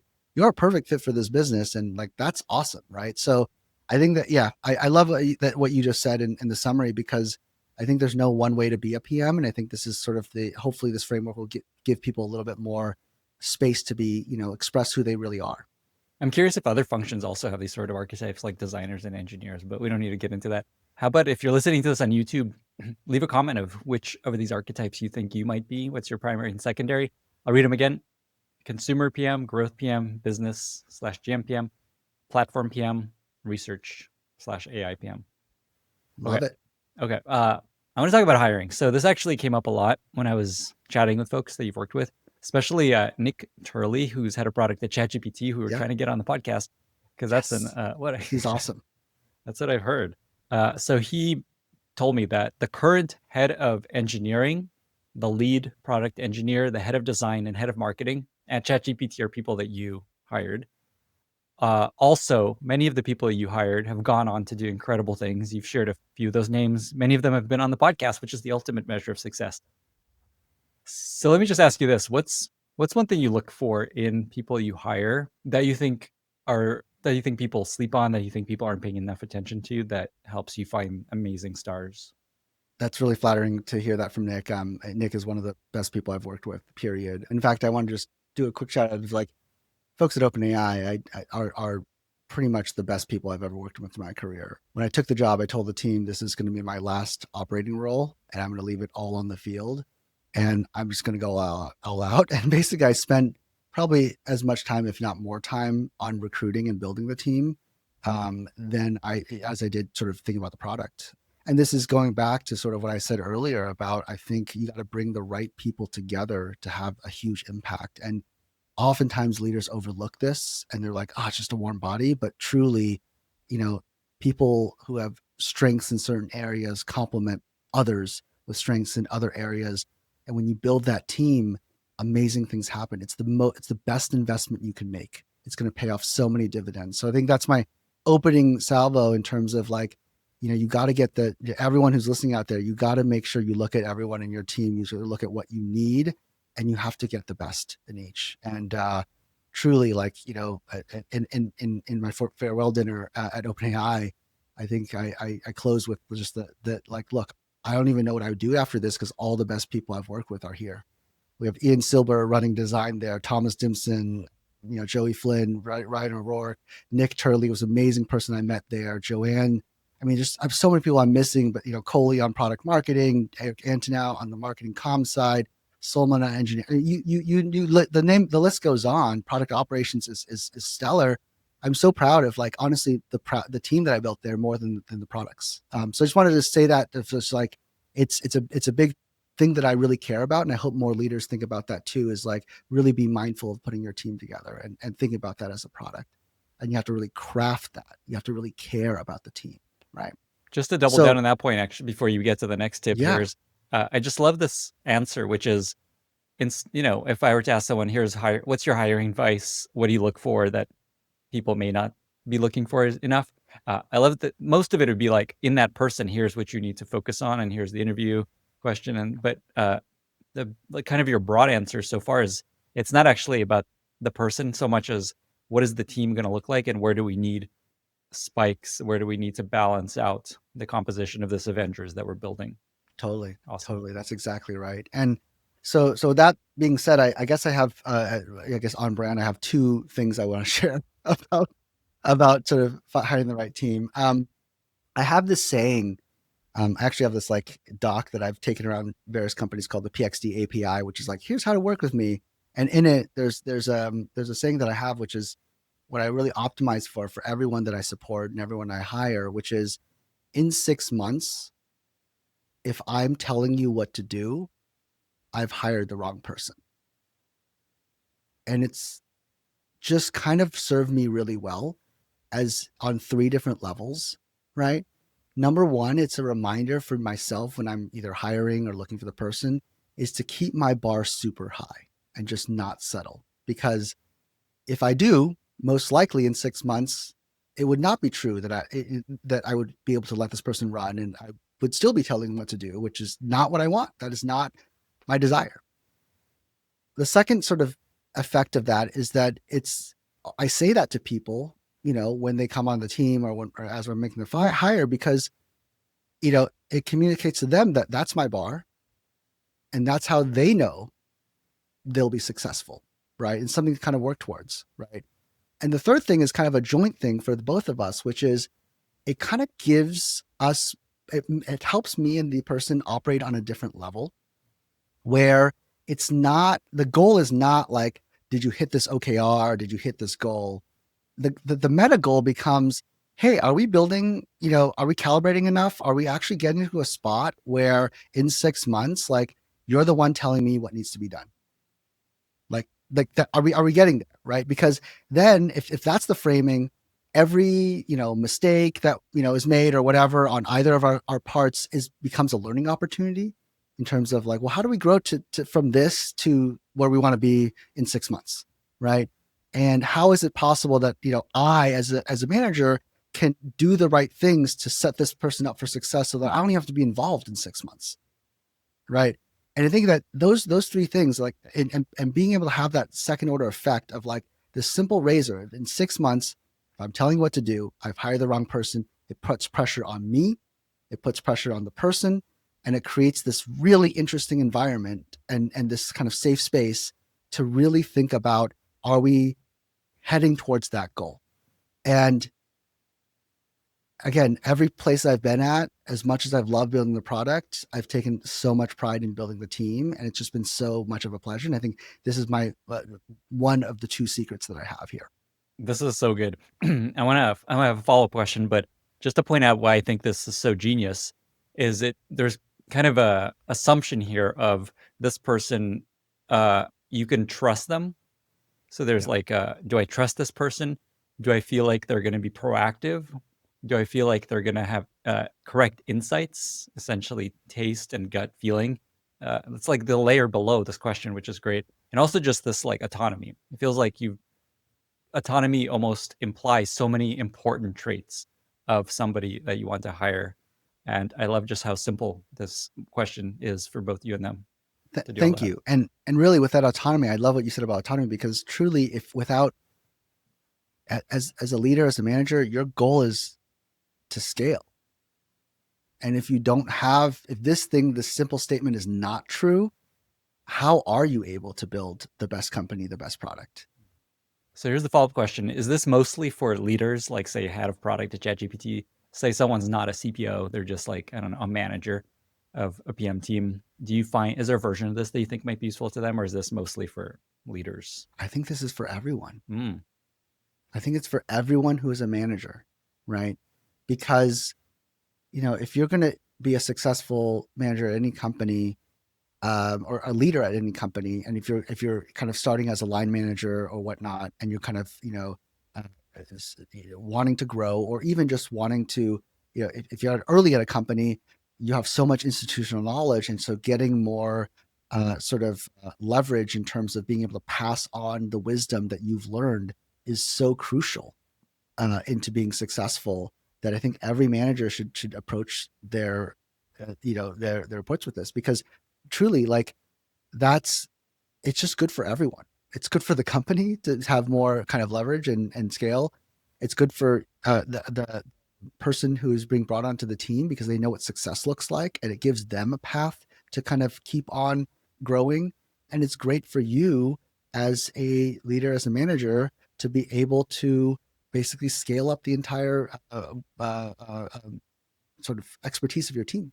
And I imagine you don't even need to plan to not tell them what to do. Like it's just a good lens into, are they going to be amazing? Even Yeah. if you plan to be telling them sort of what to do. Yeah, exactly. And the other thing is, like, again, in your interview process, you kind of end up looking for these insights, right? And you look for like the behaviors of like, oh, are they actually going to be potentially able to achieve this in 6 months? And that's going to give you a really good lens on the picking side, not just the development side as well. Peter, what's your second secret? This is one for one. Yeah. Okay. The second one I'd say is I feel really strongly about this, which is, the area that I look for most is growth mindset. And I actually came to this, some point in my management career at Facebook, where I realized, I did make a mistake and hired someone who just didn't quite have that growth mindset. And it was really difficult because, the way I say it is like, look, I don't have time to sugarcoat any feedback, right? And frankly, like, the best people I work with are the people who come into one-on-ones with me and yell at me and telling me I'm messing up. Like, I love that, because there's nothing left unsaid, and we're able to kind of move the ball forward of like, hey, like, how do we get better from this? And I feel like growth mindset's one of those things, Lenny, that it feels really hard to teach at a certain age. And this is really important to me and my family. I expect growth mindset of myself, of my kids, my colleagues at work, because I think it just like creates this environment where everyone is open to like, what's the one thing I can get better at? And, that whole get 1% better every day can become true. And it's funny because like whenever I go to teams like ChatGPT or Uber, when I'm always the final interview for someone in my org, and I partner with recruiting on developing that, the rubric, I always insist on doing the last interview, and I do not product sense. I don't do design. I don't do execution. I don't do metrics. I only do growth mindset. And it's kind of like, well, that's crazy. Like, what about all of these other attributes? I'm like, well, I'm pretty sure I can trust the other people to assess the other attributes. But I think the growth mindset thing is so important to me that we build an org where people are self-reflective and want to get better and take that feedback and give that feedback. And it just is this meta unlock that I found to be true. And really, if you don't have growth mindset, then, and you're not open to feedback, you're not open to learning, then that's like the meta blocker, right? At that point, it's hard to give feedback. It's hard to, onboard to a new skill. It's hard to kind of develop in any sort of meaningful way. And so I found that to be like the really critical piece. That's a big deal, what you just said there, that essentially as the CPO, head of product, big product leader at a company, your interview is not like, are you an amazing product manager? Do you have products taste? Things like that. It's growth mindset. And I just want to clarify, it's because everyone that has been, all the other things have been interviewed by the designer, by the engineering lead, et cetera. And that's where that, kind of the previous principle comes into play as well, in terms of I do trust my team to go and assess those people, right? But the one thing that I care so much about is growth mindset. And that's kind of the thing. And to be honest, I do a little bit of a sweep. So if we got weak signal on one of those areas, I'll do it. But the pure sort of focus of my last interview is going to be on growth mindset. Okay, well, I need to ask you what that looks like. But before I do, when you talk about growth mindset, I have this image of Mark Benioff on the podcast. And I asked him, just like, there's so much changing all the time. It's such a crazy world to be leading a company in this world where just everyone's disrupting each other. AI is changing everything. It's just like moving so fast. Every day there's a new breakthrough, and you have to keep track. And just like, how do you deal with that? And he's like, you should be thinking, good, this is amazing. This is the best time to be building. There's so much opportunity, so exciting. This is what we want. Exactly. Good. I just remember him saying like, good. I love that. I feel like that's the epitome of growth mindset. Yeah, absolutely. Okay, so let me ask you, just how do you tease out a strong growth mindset? What are some ways? Well, good thing I'm not an operator anymore, because I'm going to give away my interview questions, so no one can like cheat on this. So I feel like this is another reason why this is such a great time to do this podcast. The question I asked is been the same one I've asked for years, and you can really, kind of suss it out from this, which is I asked them, think about one of the biggest mistakes you've made, like truly the more painful, the better, and tell me what the mistake was, describe to me the situation, and tell me actually how you actually think differently now, work differently as a result. Like how has that turned into a core principle of yours, et cetera? And I give them a moment to think about it. Sometimes I even share some of my mistakes if need be. And it's interesting because I've asked this question so many times, I can smell the BS if they're not being authentic, right? It's like, kind of like, oh, I've worked too hard, or I, did this thing. And they're really not being that. You can tell the vulnerability that people are willing to express. And I reciprocate with that, because if they ask me what mine is, I will tell them what it is, right? And then that's the vibe. And what ends up happening is like there's multiple reasons why this is really interesting. One, you get to get a sense of how reflective they are. And there's one moment I was chatting with, and we actually went on for like an hour, because she was just like educating me on this like amazing problem that she had made this mistake on, and like how it changed the way that she worked and the company worked. It was just incredible, right? And you can sense the passion, you can sense what's genuine, right? And then there are always once in a while those things that people are like just very a little bit more defensive and not willing to open up. And I think that's and it's safe. It's a one-on-one setting, so it's a safe space. And I don't think it actually selects for or against introverts or extroverts. I think at that point it's really genuine. And the second sort of order effect there is, if they end up coming on the team, you've already had that moment. You've already had that moment where you've just already said like, hey, like this is where I really messed up. And guess what? It's all okay. It's not a loss, it's a lesson, right? And so it just sets a different tone for your working relationship. So again, I've never A/B tested this, so I can't tell you if this is actually, it works or not, but I found it to be very helpful in the style that I work in, to be able to have that level of connection, whether it's with a direct report or somebody in the org. What I love about this answer is it's very much like Fail Corner, which is a recurring segment on this podcast. And I might tweak Fail Corner to be even closer to this question. Okay, so let me summarize these essentially two questions that you found to be really helpful in finding these superstars that you've hired over the years. One is, you ask people, in 6 months, if I'm telling you what to do, I've hired the wrong person.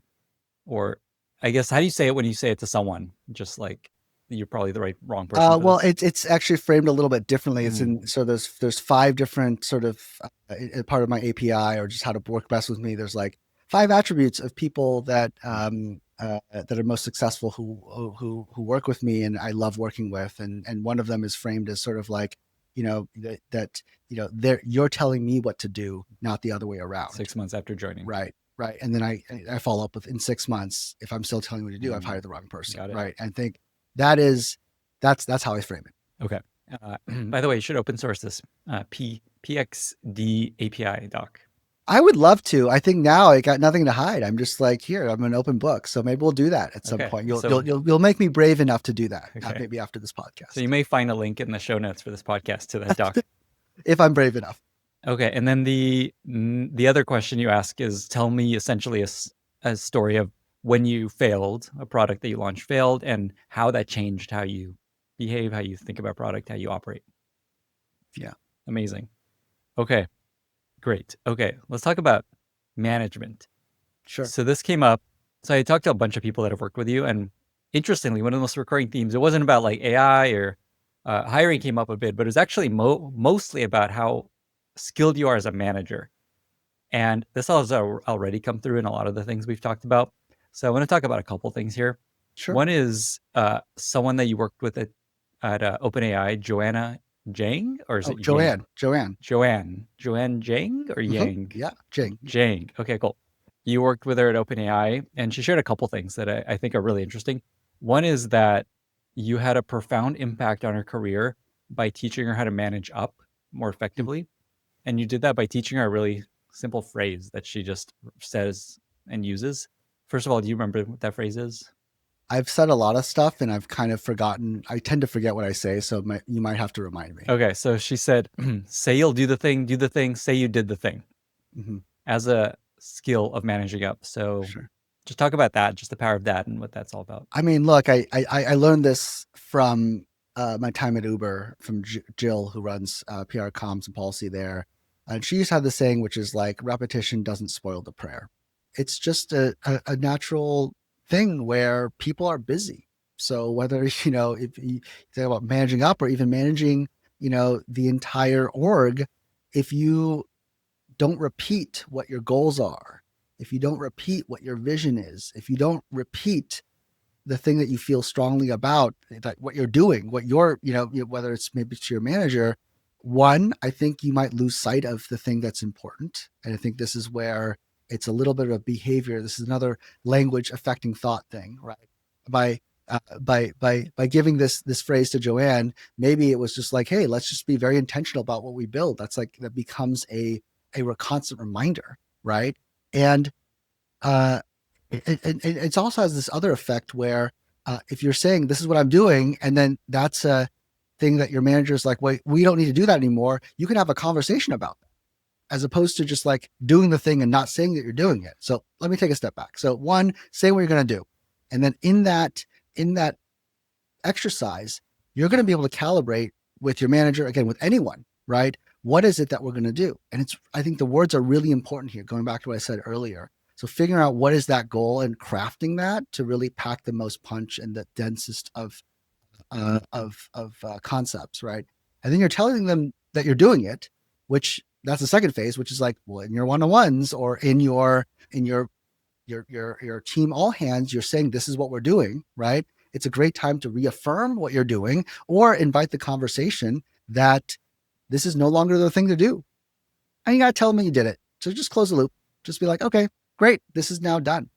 And I think that's, again, it's one of those like really pithy phrases that has so many second order effects that are behavioral almost. And this is a little bit of a hack in terms of helping people. It's funny that Joanne thought of it as managing up, which it is. But in my mind, it's almost like this is how we operate. And this is how we're successful to stay on task, stay on goal, and be able to revisit the goals that we've set when they no longer are relevant. Okay. So the phrase again is say you'll do the thing, and then say that you did the thing. It's actually, sorry, one more time. It's the way I would say it is, say you're going to do the thing, say that you're doing the thing, and then say that you did it. This reminds me of, this also works for presentation advice. So this came up, I don't know if it was Guy Kawasaki or someone had a very similar phrase that was for how to present well, which is tell them what you're going to tell them, and then tell them what you just told them. That, it's possible that I might have, incepted it from there. So I take no ownership over this phrase. I will just say that, yes, I did repeat it. This is great. And I love that this isn't just managing up advice. It's just like operating advice for everyone. And there's an implication of, the last part is just like make sure people know what you did, like almost like make sure that you get some credit and people understand the impact you've had. Which is important. I think there's a lot of people who are kind of introverted and don't want to draw attention and don't have the hero complex. And I think that those people tend to get lost in organizations. So if that describes you, just remember to say what you did. There's another management trait that Joanne shared that I want to spend a little time on, which is you're very good at helping people understand that they can lean into their strengths and not feel like they need to fit into a certain box. She shared that you basically helped her create almost a new role within OpenAI that wasn't even a thing before.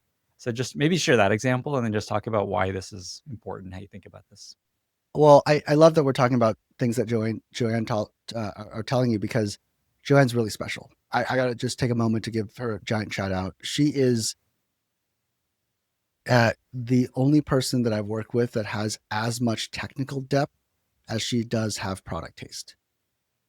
And I just want to pause there. Like it's just truly special. I feel entirely privileged to have the chance to cross paths with her at OpenAI. I learned so much from her. Like, again, talk about like not telling you what to do after 6 months. Like she was telling me what to do from like day 2. And I loved it because she's so technical and she has this taste, and those two things are very rare to find together. And with Joanne, because she was so special in that way, and I spotted that, I was like, wow, like I've worked with so many PMs and it's just like, this is very unique. It felt like we had to find a way to craft this. Right. And sure enough, I was like, hey, can you just write up a job description of like, what is this thing? Because there's something magical here, but I don't fully understand it. I don't think any other person really thinks of things this way, and think this might be a big superpower for OpenAI. Like, let's codify it, right? And again, going back to my language being a really important thing, I think the exercise sometimes of writing things down, of like things that you intuitively feel, give you an artifact that can kind of communicate with somebody else. So like in this case, Joanne writing down like kind of some of the things that she got really excited about helped me really understand that. And I was luckily in a position where I can basically say, like, let's create this role. Let's create this role and have you lead it. And I think this is going to be great for the product if we're able to codify it. So I don't think I did anything special. I was just following my instincts and just like following her lead. Again, I will be clear. I did not author that document. My recollection, she did that. So she did all the hard work and all of this thing. And I don't want to take any credit for it. The only thing I did was just give her a little nudge of like, I think there's something here. Like, can you just take a moment to go and write this down? And when she did, it was just like, okay, this has got to be a role and you have to be the leader for this function. What is the actual role she ended up in? I think that'd be really interesting to share. Yeah, the role was model designer. And it was just a really interesting way that she framed it. And I know this role probably exists in some incarnation in other foundational model companies. But the way that she described it and the things that she found to be the spikes required led us to hire our first 2 model designers after running a search, and they were just perfect fits for the team, right? And that, I think, is largely a big secret as to why, at least I'm biased, I love ChatGPT so much, and the way the model design comes off and the vibe of the model is largely because of this like technical plus taste role that she has created and she is leading.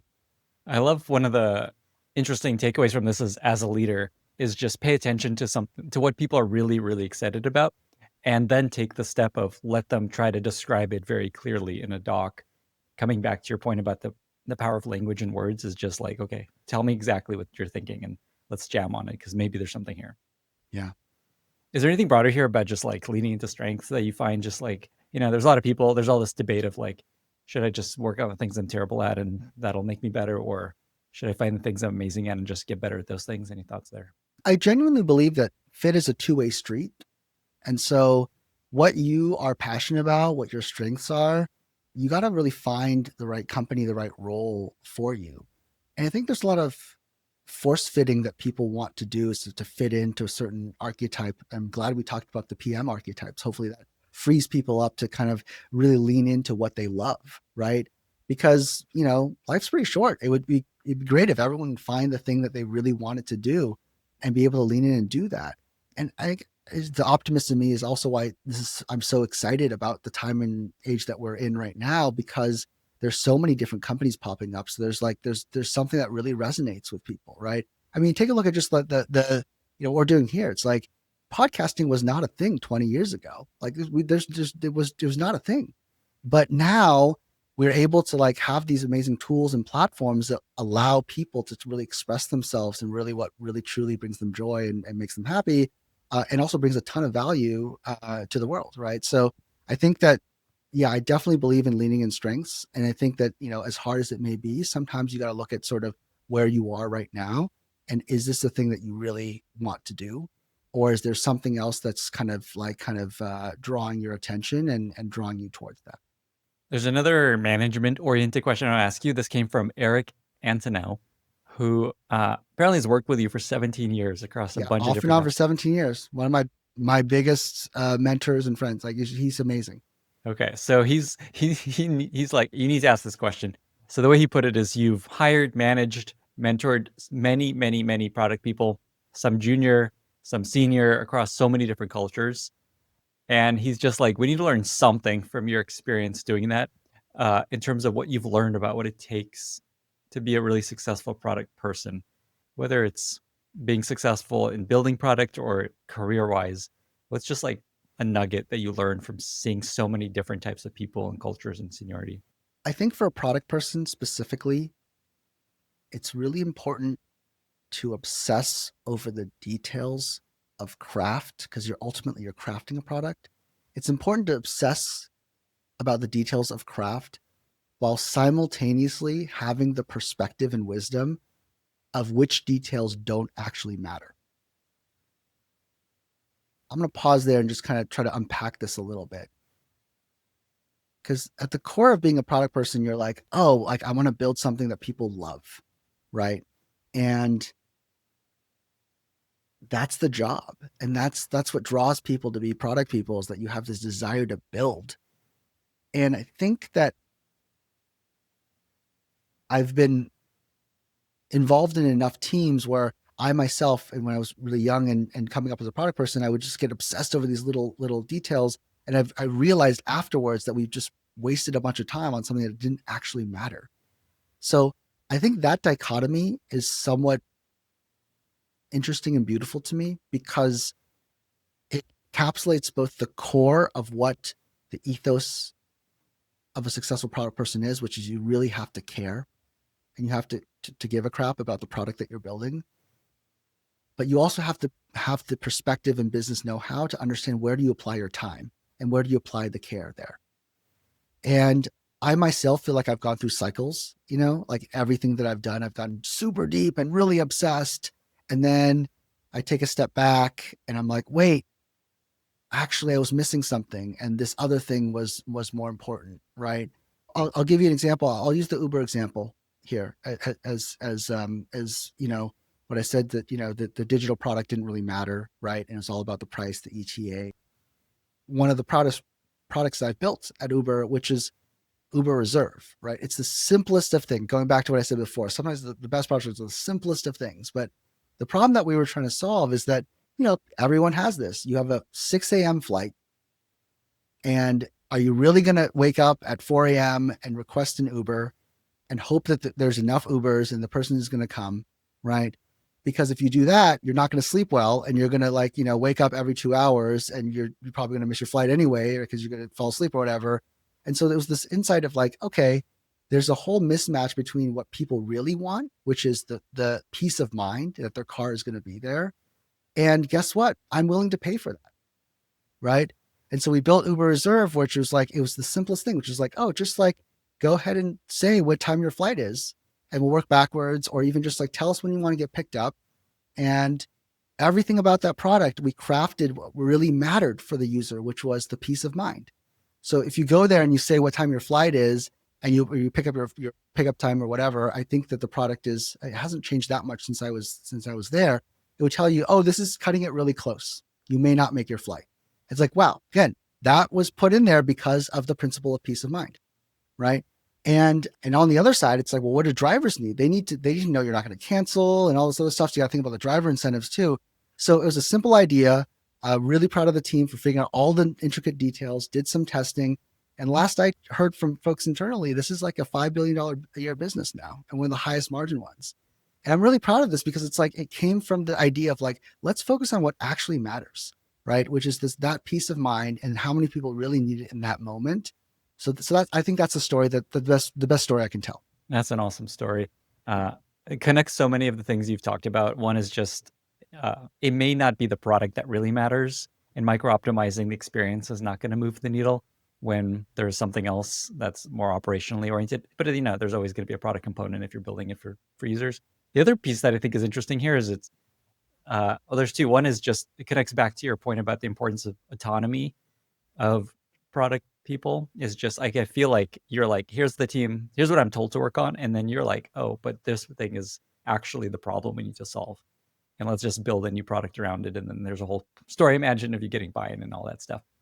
The other thing this connects to, we just had the CPO of Uber, the current CPO of Uber on the podcast. And he talked, that'll be out a few episodes before this one. And it was all about dog fooding and basically exactly discovering these problems. He's done 700 to 800 rides as an Uber driver to discover these problems. He had this great quote about, it's like one thing to watch, to build an app for drivers sitting in your office, making it look really pretty. It's another to be driving 60 miles an hour with his phone a few feet away from you, trying to figure things out. 100%. Oh, I remember that I took 2 weeks off before I joined Uber.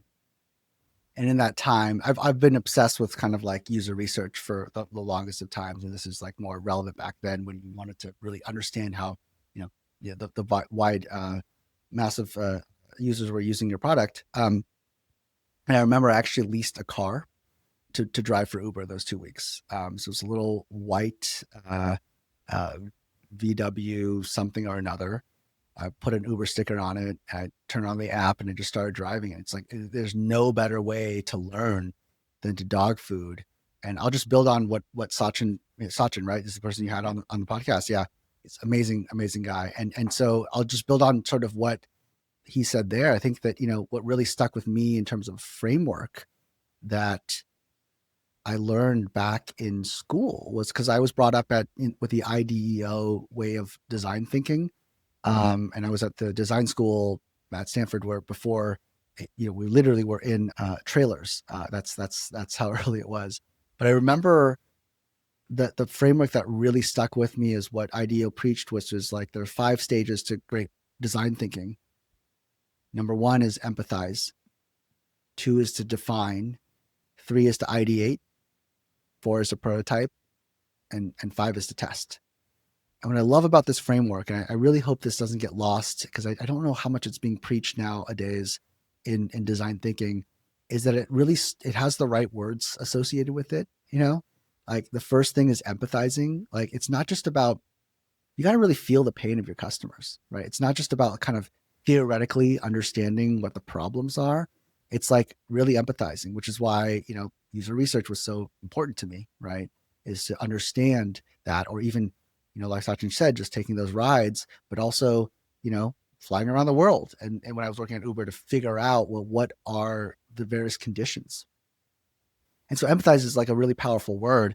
The define is also a really powerful word because it forces you to articulate what the problem is. And this is, again, going back to the language thing of, you have to be very intentional about defining the problems that you want to solve. And then ideate, we all know it's brainstorming, and prototyping and tests are self-explanatory. But the first 2 stages, I think, are really insightful.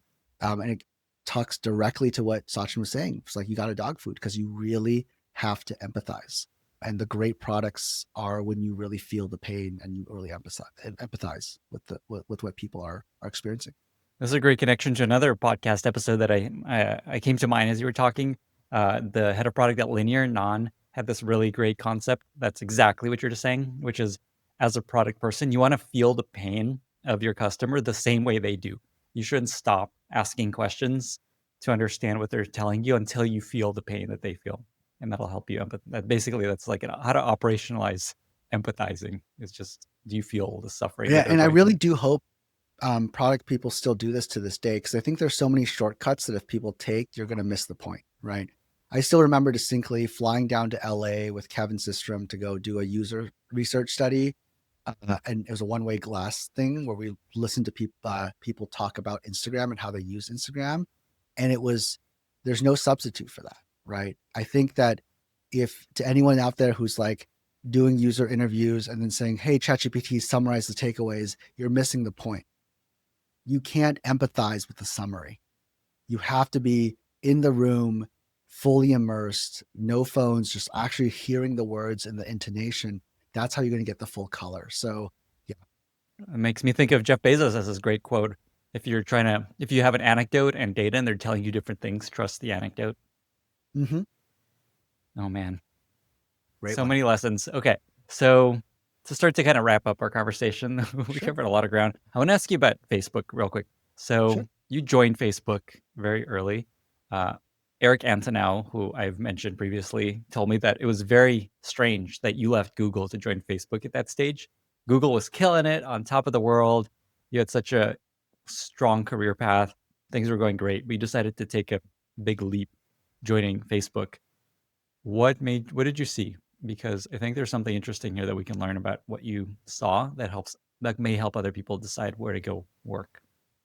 I've always been enamored with this idea of understanding us as fundamentally human and how we're wired. And I remember at the time, talking to the folks at Facebook and seeing it. And this is back when like people were like, oh, this is just a college site, and that was the vibe back then. But what I saw was that the team and Mark and others really understood the fundamental human sort of desires that people had to connect and feel lonely and to share. And they really got the right articulation of the problem they were trying to solve, which was to make the world more open and connected. And this really resonated with me because I studied a lot in college, like psychology, and I was really enamored with this idea of like, how are we as humans fundamentally wired? And it felt to me like a no-brainer to go work at Facebook because they saw how people were wired and how to actually build products that complement how people are wired, right? And it wasn't that they were trying to force fit something into something that was unnatural. It was almost like, how do we build technologies and products that actually augment our fundamental desire to kind of stay connected? And this goes back to sort of why I think the power of words is so important, is because, you take a look at some of the mission statements for like Friendster or MySpace. I don't even know if they had mission statements or what they were. They were kind of vapid, and they didn't really speak to the fundamental humanity of what Facebook was striving to build. And that just deeply resonated with me. Right. And so I remember spending time with Eric being like, hey, what should I do? Should I take this offer from Facebook or should I stay at Google? But ultimately, it was just like that deep resonance with my values of building things that were fundamentally human. And ultimately, I think that for any startup out there, anyone building product, the more that you can get a good impedance match between what you're building and what humans fundamentally want and need, the more successful you're going to be. Right. So that's like my big answer. I think the secondary answer, I've always optimized for learning, like in my career. And this is a huge thing that I say to a lot of people, because they look at sort of like, oh, you've been at all these companies. Like, what's your secret? I'm like, well, I've just figured out that I want to go to the place where I can learn the most. And for me, that wasn't really Google, but I had so much I wanted to learn from operating at Facebook. And at Facebook, I would say, yeah, I was there for 9.5 years, but I always jumped around every 2.5 or so when I feel like there was something new to learn. And that's it. that's, I mean, I don't know if it's a secret or not. I got lucky and I just was able to have opportunities to learn different things and different skills. And that served me quite well. And regardless of any outcome, I would say that's just a great way to live your life. Personally, it's just to kind of optimize for learning and those experiences. And for me, moving to Facebook was that I saw so much learning that could have happened, and it ultimately did happen. So I feel like that was a good outcome too. Boy, did it. So a couple takeaways here for folks that are maybe trying to decide between a couple roles, maybe deciding if they should leave and do something new is one, are you feeling like you're learning enough / is the new place you're thinking about going to help you learn a lot more? Two is this, is what they're building aligned with human behavior, almost this impotence match that you described? Feels like there's another element you shared, which is, do they have a really unique insight about how things work? And also, do you really care about this? Is this also how you see the world? So you're talking about a Facebook, like they have this really unique insight about human behavior, and that was really important to you. And so it's a really good fit. 100%. Yeah, I think the insight thing, thank you for summarizing that and drawing that out, because that's also what I look for. And when I, want to partner with companies and startups now is like, do you have that unique insight? Are you teaching me something that I really don't know? And that usually is a good indicator of a strong point of view. And having a strong point of view is really important because, like, there's a saying that Mike and Kevin had at Instagram, which is, we may not be right, but at least we're not confused. I think that it's a beautiful phrase, I thought, because, like, sometimes you just got to go and do the thing that you think is right. And the indecision is going to be one of the things that really kind of gets you and bites you. Right. So that for me is something as I look for folks who have a strong conviction, whether it's the founders I support, when I go join and be an operator at the company, or the founders I support in my current role. That's so interesting. Tomer Cohen, the CPO of LinkedIn, uses that's a famous phrase that he often uses too. So I wonder if he Really? borrowed it from those guys. Yeah, that was one of his mottos. We may not be right, but we're not confused. And Wow. so I didn't know that. So I did talk to him at one point. I don't remember if that's something we talked about, but again, it could just be like, great minds think alike. And we just had different great folks with Mike and Kevin and Tomer feeling the same vibes. I love just how many episodes this conversation is referenced. Okay, so speaking of learning, final question before we get to Sure. our very exciting lightning round. I'm going to take Great. us to fail corner, Great. which is very aligned with your growth mindset question. So the idea of this segment is people come on this podcast, they share all these amazing stories of everything's working out. I had so much success, worked at all these incredible companies, everything worked. But in reality, things don't often work out. Most people go through a lot of failed initiatives, projects, career hits. So the question is just, what's a product that you built and launched that was just a big failure? And I'll ask it the way you ask it. How did that change the way you think and operate? One example is, since we're talking about Instagram before, we tried to build a kind of camera first app at Instagram.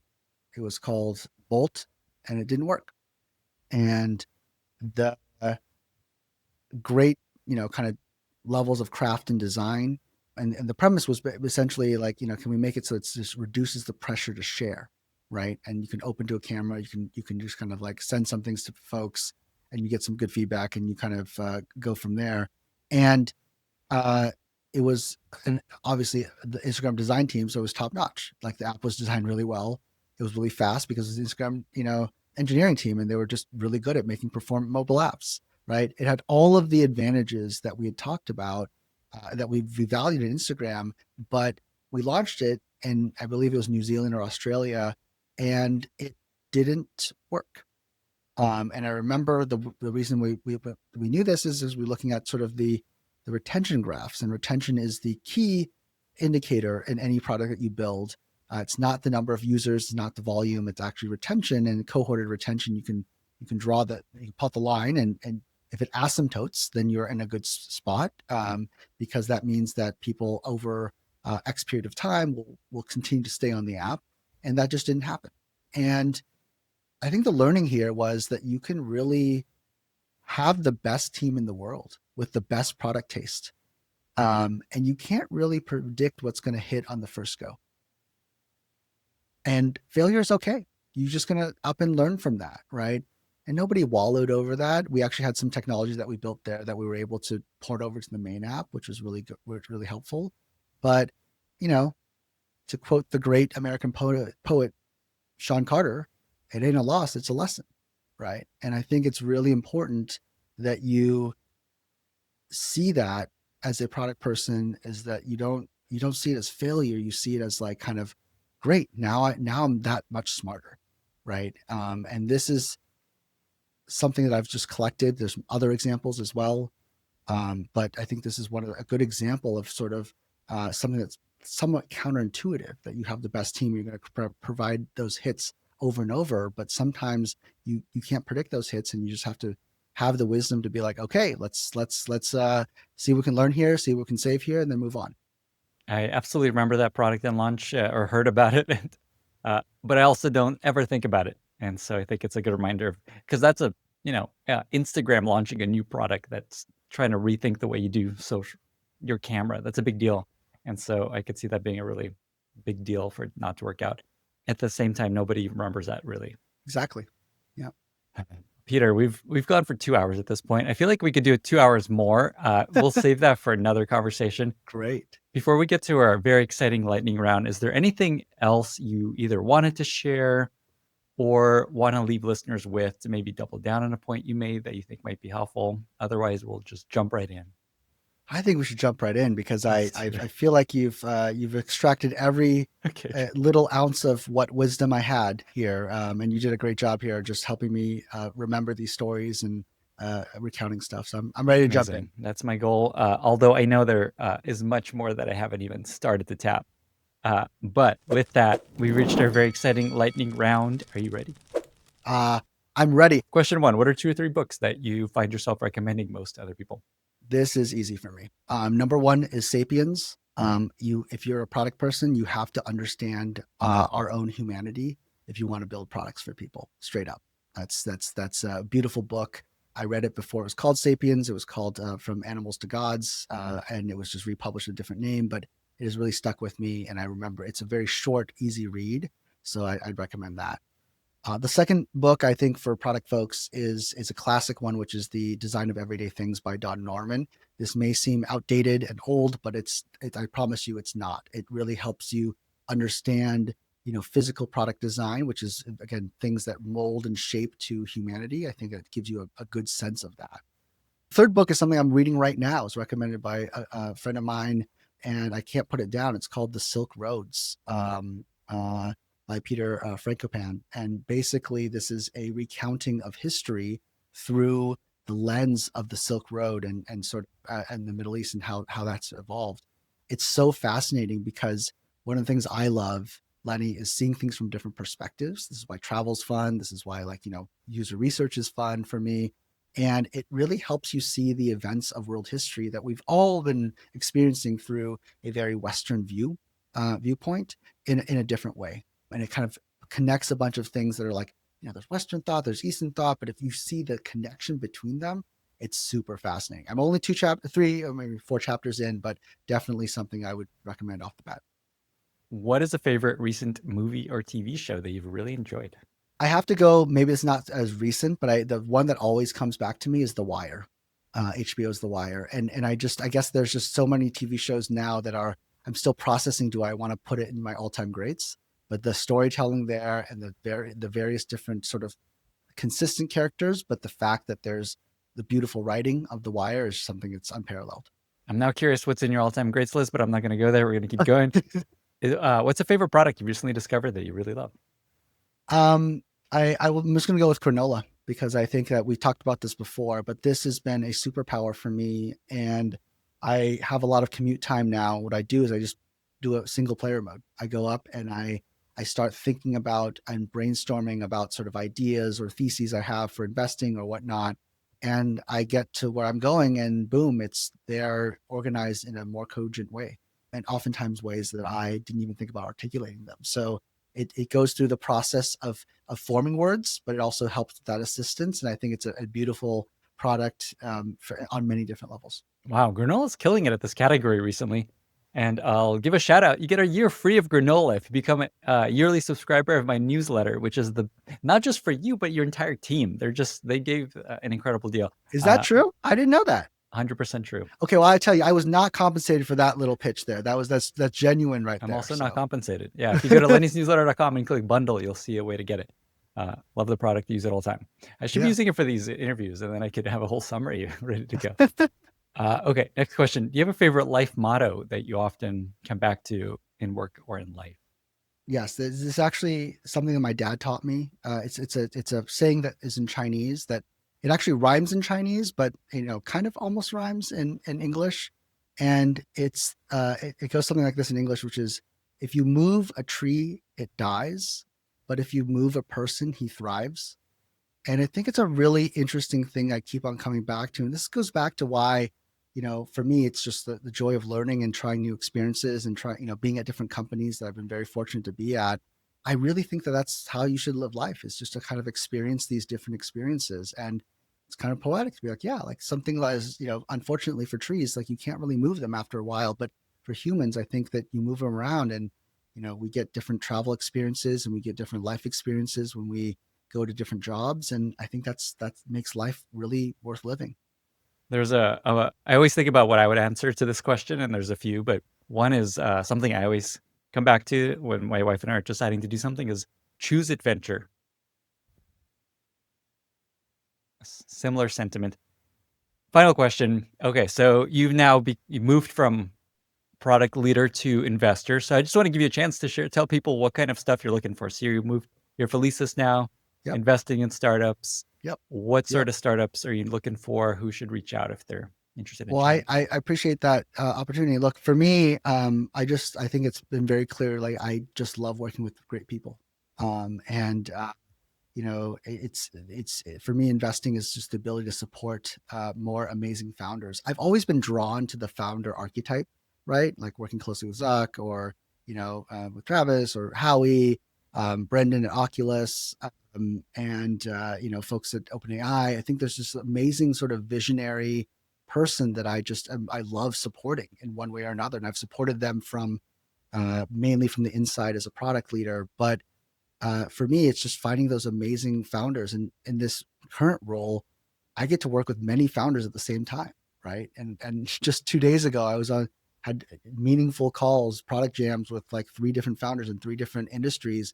And that kind of keeps my mind super alive. So, that's kind of why I'm doing what I'm doing now. And I would love to find some more of those amazing thought partners and people that I can just help out if I can. Okay, then stage and market, anything there for folks of like, okay, he's a fit, not a fit? Absolutely. So I would say early stage, seed plus, and A is where I really get excited. I feel like I'm able to help folks see the next stage. I've seen a lot of movies in my life, in my career. So it's like, oh, great. I can definitely see this extrapolating out. You don't have to convince me of the future. And then it's really fun to be able to jam and help support if I can, and how you scale from the 1 to 10 and 10 to 100. So that's really big. And in terms of what I look for, it's the 2 things I said before. It's like, in this day and age, there's so many amazing things going to be built. One is, do you have unique data and do you have a data flywheel? 2, do you have a really crafted workflow that you can really get after? And I guess 3rd, it's like, do you have that insight of what product things actually matter and also which ones don't? And then how do you actually go and expand upon that? So yeah, really excited to meet a bunch more founders, whether it comes from here or somewhere else. Okay, so final question then is, how do folks reach out if they want to actually talk to you about this? And how can listeners be useful to you? Thank you for the question. I am an introvert, so I'm really kind of silent on a lot of social media. I have accounts on X and Threads, but really, I think LinkedIn is the network of choice for me. It's just I really I want to be able to passively kind of consume and learn about what's happening. How listeners can be helpful. I just want to learn. Like, what are you all thinking about? What are some of the insights you're seeing? One of the analogies I have about AI in this day and age is that it's this really interesting new element that humanity has discovered. And what's awesome is that humanity is also very creative. And so what humanity does with this new element, I'm fascinated by, right? And you can tell the founders who've actually played with this element because they have this innate sense of what this thing can do and can't do. And I'm just looking to be inspired by the creativity of all y'all out there. Wow, that's such a cool way of thinking about it. It's going to change my perspective on AI a little bit. Peter, this was incredible. I really appreciate you taking the time to share so much wisdom. I know this is the first time you've done anything like this. I feel like this is going to help a lot of people in a lot of different ways. I feel like we covered everything I wanted to cover. So Great. just again, thank you for Well, doing thank this. you for having me. This has been a real pleasure, and it's hopefully some folks out there can get some learnings from this and find it useful. But that was my goal, is to be able to share some things, and hopefully it will be helpful to some folks out there. So thank you for the opportunity. Thank you, Peter. Bye, everyone. Thank you so much for listening. If you found this valuable, you can subscribe to the show on Apple Podcasts, Spotify, or your favorite podcast app. Also, please consider giving us a rating or leaving a review, as that really helps other listeners find the podcast. You can find all past episodes or learn more about the show at lennyspodcast.com. See you in the next episode.